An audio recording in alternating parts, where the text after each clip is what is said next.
So the Montgomery bus boycott started, and no Black person was supposed to ride the bus. This is really hard because these are people who didn't necessarily have their own cars.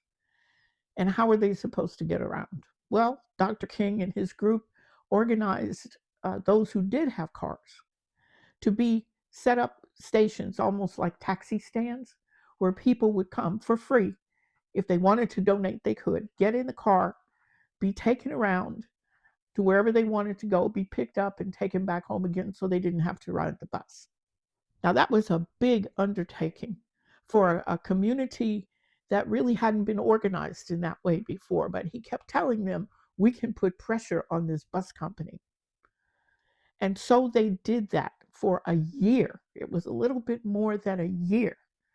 It started on December the 5th, 1955, and I think ended like December 10th or 12th, 1956. Anyway, it was more than a year.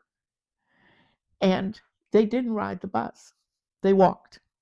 There is a famous story, and I don't know if it's true, but of one of the young people who was driving people around, and he saw an older Black woman walking with cane, and he said, listen, I'm on my way somewhere, but I'm going to come back and give you a ride. But you know what? If you really want to take the bus, it's okay. We would understand. And she said, no, I'm walking for my grandchildren.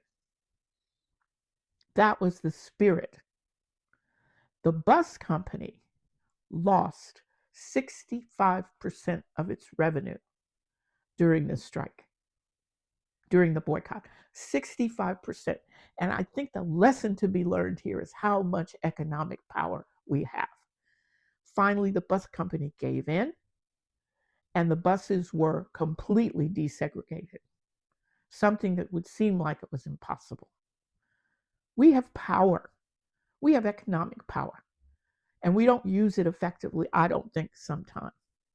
And that's what the lesson of the Montgomery bus boycott told us. Withhold your money, and you can bring about change in ways you never thought possible.